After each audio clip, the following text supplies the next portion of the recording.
আমি আছি এবং জয় খেলছেন এবং আরও যে প্লেয়াররা এতদিন খেলেছেন, আমার কাছে মনে হয় খুব ভালো একটা কম্বিনেশন হবে এবং অবশ্যই চ্যাম্পিয়নের জন্যই লড়বো আমরা। লেজেন্ডস অফ রূপগঞ্জ এখন পর্যন্ত চ্যাম্পিয়ন্স রেসে এগিয়ে আছে। আমাদের সঙ্গে যুক্ত হয়েছেন মেহেদী হাসান মিরাজ, যিনি আসলে এই টিমের অনেক বড় একজন ক্রিকেটার। তার কাছে জানতে চাইবো চ্যাম্পিয়নশিপ নিয়ে আসলে কতটুকু টার্গেটিং বা কতটুকু যাবে লেজেন্ডস অফ রূপগঞ্জ। মিরাজ ভাই, এখনো তো আপনি খেলেন নাই, সামনে এই বড় ম্যাচ মোহামেডানের বিপক্ষে কতটুকু আত্মবিশ্বাস আপনি আছেন? অবশ্যই ভালো লাগছে, আর যেহেতু লিজেন্ড অফ রূপগঞ্জে আমরা প্রথম খেলছি, আর আমরা জানি যে লিজেন্ড অফ রূপগঞ্জ প্রতি বছরই চ্যাম্পিয়নের জন্য ফাইট দেয় এবং তারা অনেক ভালো ভালো প্লেয়ার কালেক্ট করে। অবশ্যই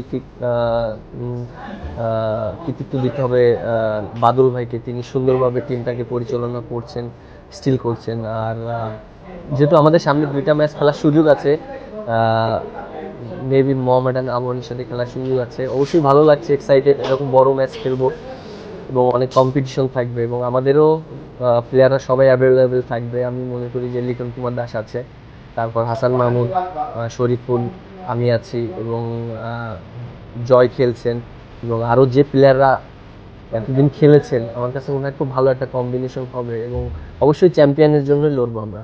ভাই, আপনি তো ওয়ান ডে টিমের ক্যাপ্টেন, আপনাদের এই টিমের মধ্যে অনেক তরুণ ক্রিকেটাররা রয়েছে, তারা আসলে এই পুরো টুর্নামেন্টে দারুণ করছে। স্পেশালি শিবলির কথা বলতে হয়, কেমন লাগছে ইয়াং ক্রিকেটারদের পারফরমেন্স? না, খুবই ভালো লাগছে, ওরা খুব ভালো ক্রিকেট খেলছে এবং যেহেতু আমরা ইন্টারন্যাশনাল খেলার ভিতরে ছিলাম, আমরা কিন্তু ফলো করেছি যে ডোমেস্টিকে কারা কোন জায়গায় ভালো খেলছে। এবং হ্যাঁ, প্রমিজিং কিছু প্লেয়ার দেখেছি, আমার কাছে খুবই ভালো লেগেছে। শিবলি, ও আমি ওকে অনেক আগে থেকেই চিনি, আন্ডার 19 থেকে। ও খুব ভালো ক্রিকেট খেলছে এবং আমি যদি দেখি একটা ম্যাচে সেঞ্চুরি করে ম্যাচ জিতিয়েছে। এবং আরও বেশ কিছু প্লেয়ার আছে, যেমন রাতুলের দেখেছি, প্রায় অল্প বলে 100 রান করেছে এবং উইকেটও পেয়েছে, ভালো একটা অলরাউন্ডার। আমি মনে করি যে বাংলাদেশ ক্রিকেটেও অনেকদিন সার্ভিস দিতে পারবে এবং ভালো একটা প্রমিজিং প্লেয়ার পেয়েছে, যে ও যদি নিজেকে ওই রকম ডেভেলপ করতে পারে, আমার কাছে মনে হয় যে বাংলাদেশ জন্য ভালো একটা ফিউচার অপেক্ষা করছে। এই টিমে আপনি বলছিলেন আসলে হাসান মাহমুদ, শরীফুল, লিটন কুমার দাস, আপনিও রয়েছেন, জয় রয়েছে, মোটামুটি ন্যাশনাল টিম বলা যায় কি?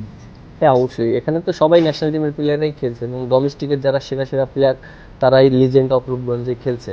এবং আমি মনে করি কি যে সবাই 100%টা যদি দিতে পারে তাহলে অবশ্যই ভালো লাগবে। আর যেহেতু টিমের ভিতরে অনেক প্লেয়ার আছে, আমি দেখেছি যে মেহেদী আছে, ও তো অবশ্যই ইন্টারন্যাশনাল অনেক ভালো করছে এবং ডোমেস্টিকে ও লিড দিচ্ছে টিমটাকে। আমি খুব ভালো লাগছে যে ওর টিমটাকে সামনে থেকে ভালোভাবে লিড দিচ্ছে এবং আরও যারা আছে তারাও অনেক পারফর্ম করছে। সো আমি আশাবাদী এই টিমটাকে নিয়ে যে ভালো একটা কিছু রেজাল্ট করা সম্ভব। মিরাজ ভাই, ছোট্ট একটা কোশ্চেন রয়েছে সংগঠকদের নিয়ে। আসলে লেজেন্ড লেজেন্ড অফ রূপগঞ্জের মালিক বাদল ভাই, তিনি ক্রিকেটের জন্য 120 কোটি টাকা খরচ করছেন এখন পর্যন্ত। ওনাদের মতন সংগঠকদের আসলে আপনাদের আপনাদের কি বলার আছে ওদের নিয়ে? না, অবশ্যই তারা বাংলাদেশ ক্রিকেটকে অনেক কিছু দিয়েছে, কারণ যারা ক্লাব ক্রিকেটকে সংগঠক আছে, আমি মনে করি তাদের ইম্পর্টেন্সটা অনেক বেশি এবং তারা যেভাবে দিনের পর দিন শ্রম দিয়ে একটা টিম গঠন করছে, প্লেয়ারদেরকে মানে সাপোর্ট করছে, এটা আমার কাছে মনে হয় আউটস্ট্যান্ডিং।